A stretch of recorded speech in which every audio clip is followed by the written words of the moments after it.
Hi, everyone, and welcome to another Product School Talk. I'm Cassandra, and we have a very special guest for you today. Before we get started, just want to make sure that everyone can see and hear me okay. And let's see, it looks like everything looks great. Yeah, so Karl, if you want to turn on your camera and say hello, I wanted to introduce today's guest, Karl Sluis, product manager at Pandora. Hi, Karl. How you doing? Hi, everybody. Thanks for joining us today. I know you have a presentation set up, so I'll let you start screen sharing if you want to get that prepared.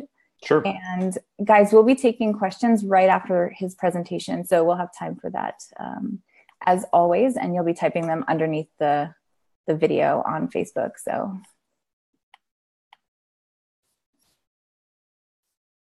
there we go. Awesome. Well, I will let you take it from here. Okay, great. Thanks everybody too for making the time to join me in this little journey through this deck about creating product team context. I'm here to share just some lessons that I've learned in the past 4 years. I started at a small little startup of about 20 people, Next Big Sound. We're doing music analytics. Grew the team, grew the business, got acquired by Pandora Radio about 2.5 years ago now. And, through the time I spent there, kind of went from spending 100% of my time in design to 50% of my time in design to 0% of my time in design, and being completely immersed in the product leadership role of the company. And the thing that I care about deeply, among many other things, really, one of the things I care about deeply is providing context for the team and making sure that everyone knows, what they're working on and why they're working on it. Let me walk you through why I'm obsessed with this and spend a lot of time thinking about this, providing context for the team, wraps their work, in a nice, happy little blanket of knowledge. I mean, fundamentally, it is really exceptionally difficult to get a group of people to work together, pointed at, one goal, being engaged with their work, doing the best work that they can do, the best work of their lives, day after day, week after week, year after year. No small task. And if you're a leader of any stripe, whether you're project manager, product manager, head of product, CEO, whomever, right? You cannot be everywhere at once. And the people who are doing the work, are ultimately always going to be making, 1,000 decisions, every hour, probably, kind of about what's right to do, what's wrong to do in their work. And for me, as a product leader, I really think it's my role, our role, to make sure that the whole team has those tools that they need, that information that they need to make, the right decisions, and know, again, what they're working on and why they're working on it. So what I'm going to do is, walk everyone through some of the tools that we used at Next Big Sound to kind of, create that context for the team. I will talk to kind of about when to apply those tools, because, having them is one thing, but applying them and applying over time is a, really critical dimension. And then finally, I'll talk a little bit about who is responsible for those different pieces of the context puzzle for everyone. So, no further ado. A little further ado. Bear in mind, right, this is just no one-size-fits-all solutions for anybody. This is by way of sharing what worked for us, and hopefully it'll be useful information for everyone. But, fundamentally, every team is different and needs, different tools and habits and, the way of doing things that, fit whatever works best for that whole team. So the 5 key elements for us at Next Big Sound for creating context were, our mission, our strategy, our goals, our projects, and then finally the metrics we use to measure our progress across all those fronts. And again, like, especially around the word like mission or strategy, some people will have, different definitions for each. I'm going to talk about what worked for us. Next Big Sound, our mission was kind of like, that guiding North Star that never changed for the team, that kind of, helped give purpose to the work and directed what everybody was doing all the time, why they were there. It was kind of like that incantation, that we might say before every, full team meeting. We had a giant banner printed out, hanging from the wall, and like, size like probably like 300 pixel Helvetica, making data useful. This had been, I think, the mission for the company since its inception. And, there's a lot to like about it. And there's also a little bit that I might even critique, just by way of, illustrating how important, even every one of these little words can be.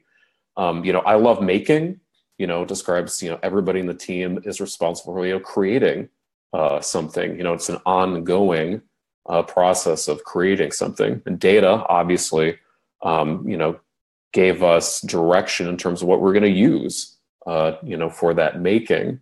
We scraped, or, not scrape, but, API, maybe, some other ways of getting data for, every artist out there from like Facebook or Twitter.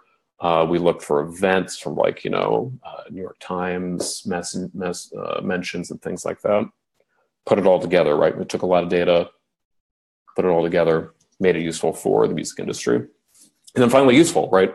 Data is nothing unless it's kind of like landing with that end user. So I love the implication that there's something there for, the people who are interacting with this data. I think ultimately as the company matured, it wasn't, as specific as it could have been. Like I would have loved it to turn into making music data useful or making data useful for the music industry, but, that's where it's at. Next up, strategy. So how are we going to get to that mission of making data useful? The framework that we'd always used in Next Big Sound was something called the data pyramid, where we kind of describe a foundational layer of data, just the simple bits and the raw information that we're collecting, that we then create information out of a step higher. So we might be able to say, Kanye West gained 50 million new Twitter followers in the past month. And then an insight would be, actually compared to last month, Kanye West gained 50% more. He must have done something. And adding that kind of like, specific insight layer is really where we got a lot of value. So we would use this framework to, kind of like look at anything we might do. For example, our yearly goals. Now, a yearly goal for us, changed every year. 2017, it was fortify, simplify, grow. And again, here's a nice terse three-word thing that the whole team can remember and always, repeat and repeat and repeat to know what they're working on. So again, for us, you might see the connection here maybe. Our goals around fortifying that data layer, making it strong, simplifying the information layer, making it kind of easier to find what you need, and then growing that insight layer, which we knew had been really valuable. And then finally, we would have some projects, which would be like discrete 1 to 6 cycle projects that would directly address kind of like serving those goals. So the two big ones last year were for migrating our data center, which massively helped us fortify that data layer, and growing the alerts. So we had an alerts product that would email people that Kanye West saw 50% growth in his Twitter followers, for example. And altogether, we would measure our progress with something we called insights consumed, which in imperfect measure, but the best we had, it's really difficult to get one metric to unify the team. But I also think that it's really important to always have that kind of like one thing that you're driving at. An individual project, you might have, half dozen or more different measures you might be checking in on to see, if you're meeting your goals, what your goals are, where you're going, did things work, did they not work, what needs to be tweaked, all that stuff. But to get a whole team working together, I believe that just having one metric to put it all together is super super important. So for us, insights consumed was a measure of like page views and email opens and API hits all bundled together. Not perfect, but something we could look at daily, weekly, monthly, yearly to see our progress. And I'm kind of leading in myself to the tempo of looking at some of this information that will give context for the team. Daily, really, no surprise here, daily stand-ups, love them, great for keeping, the team talking to one another and aware of what's going on. Certainly we'd be talking mostly about projects in our daily stand-ups and monitoring and keeping an eye on our metrics and seeing if, that latest tweak to the nav bar or that extra, styling we added to a button or something might have even, overnight moved the numbers on our metrics. A weekly, we had a Friday morning meeting for the whole team.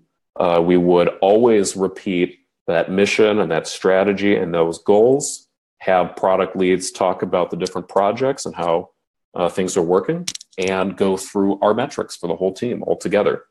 Again, repeating these things over and over again really builds up that muscle and that habit and gets the whole team able to, work as one unified unit. Bi-weekly, we'd also kind of review a sprint, kick it off. Again, really here focused on, what projects got done and what metric, how the metrics are looking, have those things that we've shipped, impacted our metrics in the way that we wanted to. Quarterly, the whole team would get together and do project planning, where we would look at the last quarter of work, see if, we had accomplished what we wanted to accomplish. And if we had, or if we hadn't, kind of talk about what we thought we needed to do in the next quarter. What was the most important thing the team could tackle to reach those kind of yearly goals and to still keep serving, that mission in that strategy for the whole Next Big Sound team. And then finally, we would reset our goals for the year. So here we would look at the whole year, right, and kind of think about what kind of, exciting vision for the next 12 months could we put together that would motivate the team and also, deliver a lot of value for our users. You might kind of notice this a little gimme in terms of what I think the most important lesson here is really repetition is the key to communication. You can see that, we spend a lot of time as a team, talking about mission, talking about strategy, goals, projects, and metrics over and over and over again. And being able to say those things over and over and over again, I think is the key element to kind of like that transmission end of communication and making sure that, everybody hears what they need to hear and has it like a reflex, in the back of their head. So again, now we have this framework, where our mission, strategy, goals, projects, and metrics are framing everybody's work. And then quickly, I'll go through kind of like who was responsible for each parts of that context. For us, the mission and the strategy were solely the domain of the founders of Next Big Sound. And again, this is almost, I think, 10 years old now for that team. These ideas around making data useful and, climbing the data pyramid. So I won't say these were holy writ, but they were, kind of sacred ideas for the team that, proven exceptionally useful and really were not up for debate. However, goals were the kind of framework around the goals and what we thought the goals would be set by, the leadership of the team. So that would be the founders, which was three gentlemen, a CEO, CTO, and a CPO, let's say, who plus, as time went on, we had a couple other team members like myself who would sit down on these discussions about what goals would be. But then we present it back to the team for discussion and kind of feedback to help us, massage what the goals would be for the year and make sure that, they landed, that everybody made sense, they made sense to everybody, and that they keep everybody motivated. Whoops. A little formatting issue here, apologies. Projects were quarterly team prioritization. So we actually had the whole team get together in a pretty, flat way to discuss openly what we thought we should prioritize for the next quarter. Everybody would pretty much submit their ideas. We'd vote on them. People would advocate for what they thought we should do. And then it would be like my my prerogative to kind of put it all together and say, okay, here's what we decided. Here's what we're working on for the next quarter. And then finally, metrics product team. So me, David, and a couple of others who are in the product sphere, put together what the metrics should be, and then we're responsible for reporting on it, on that weekly, bi-weekly, all the time basis. A simple little bit here about, you can see that our culture is super transparent and inclusive, but, always collaboration, but not consensus is important. Somebody needs to own these decisions about like what that context in, and no one's going to ever really completely agree. It's much better to agree to disagree, right? So that's my little thing about creating context for product teams. Thanks for your time. And I'm always really excited to get into the questions part of things. So looking forward to that.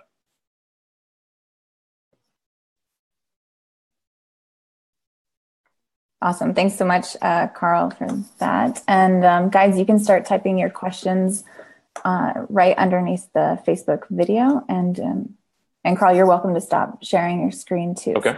Here. Awesome. Okay. Let's check and see. So here.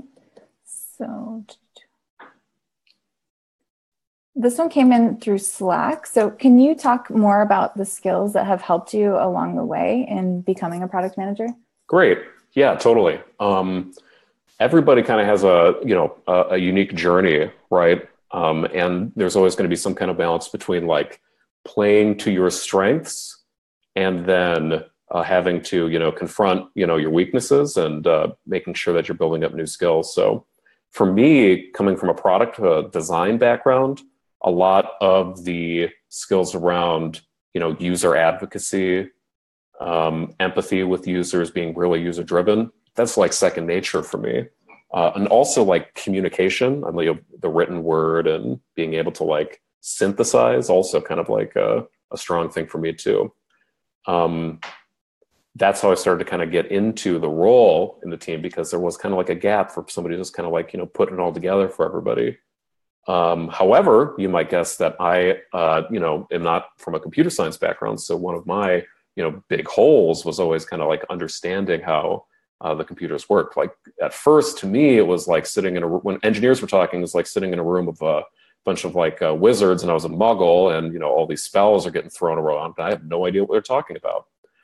So I put it on myself to like get deeper in HTML, CSS. I learned JavaScript. I'm pretty handy at D3. I've been screwing around with Python this year, like understanding kind of like the basics of how things work.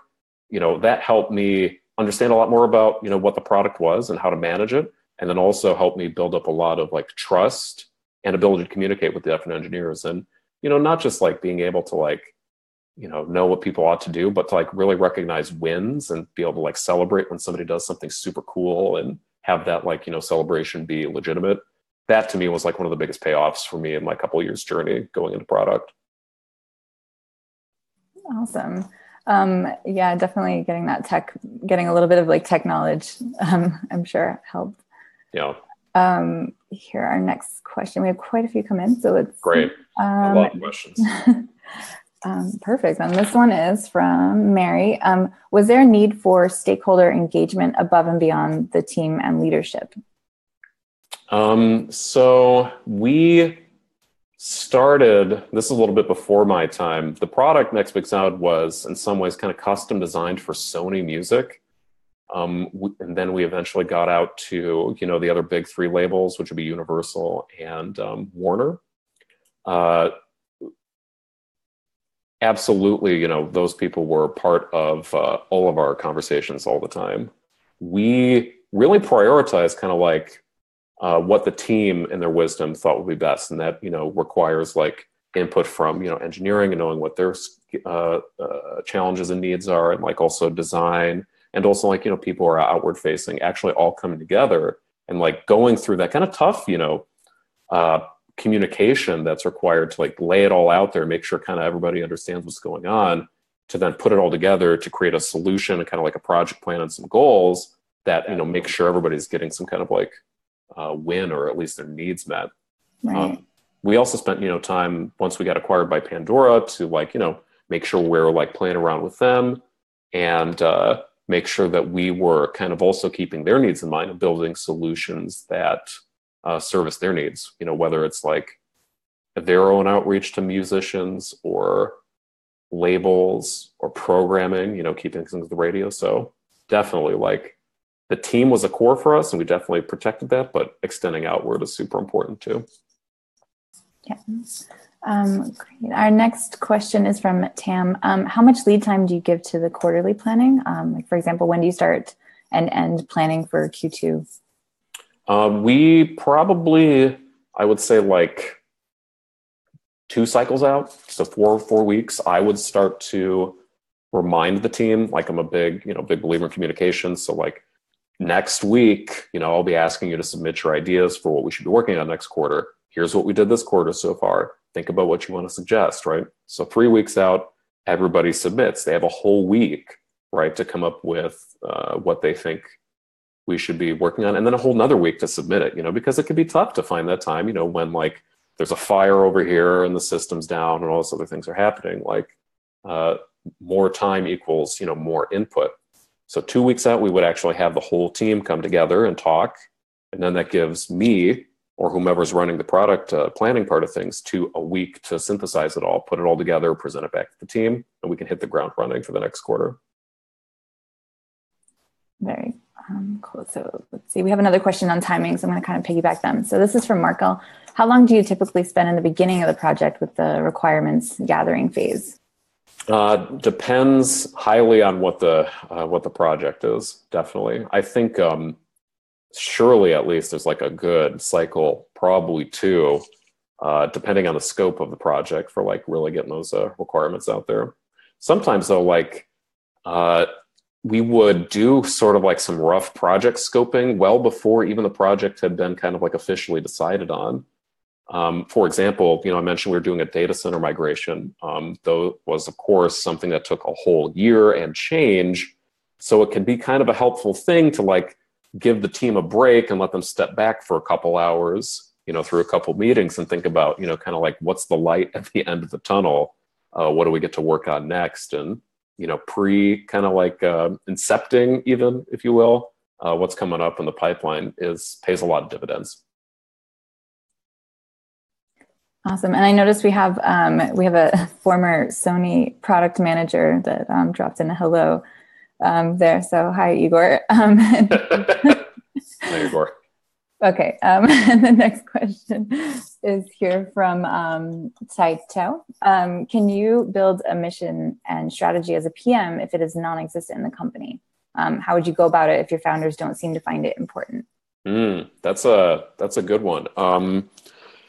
Absolutely, right? I think you can. And certainly I spent some of my time kind of like, even if it's 3 words that are that mission, it's 2 words that are idea, like as a product lead, I was kind of like, influencing how we interpreted and how we talked about, those concepts. If it doesn't exist, right, I'm a big, believer in, the wisdom of the team and kind of like going out and talking to them and seeing what they're interested in.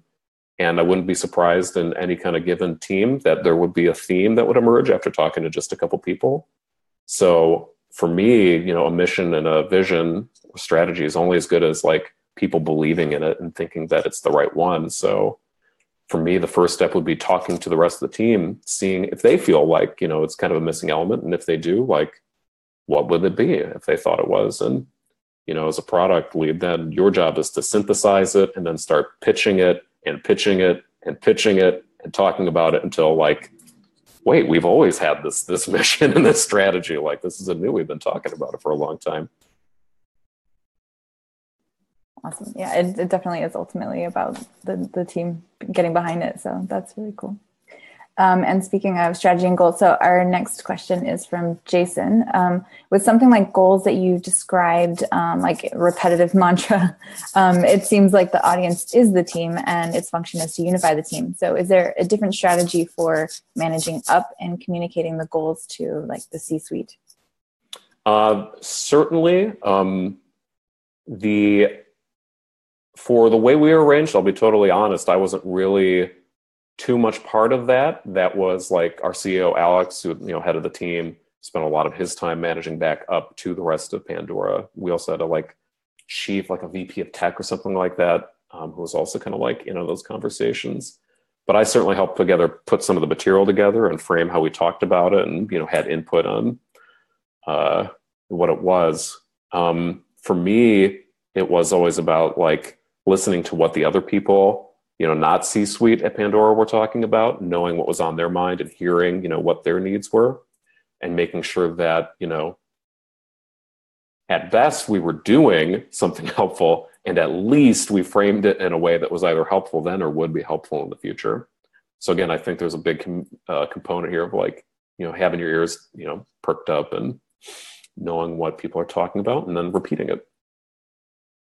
Okay, and we have time for one, maybe two more questions. So our next one is from Silas. If a team is deeply divided about product vision, how do you overcome this? That is a tough one. That is a tough one. This is a rosy picture, and it's never quite a rosy picture, right? There's always conflict, always discussion. In fact, I would be deeply concerned if a team didn't have some kind of, division or some concerns that weren't surfaced. You want to surface them, right? For me, then it's step one. Then it's again making sure everybody's kind of voicing those, so there's nothing hidden. Hidden concerns about not believing in the vision. That's just going to cause rot in the team and in productivity. It's horrible, horrible situation.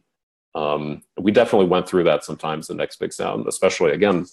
For example, data center migration, our whole engineering team was busy working on just moving data over, and the outcome in the best case scenario is nobody notices anything.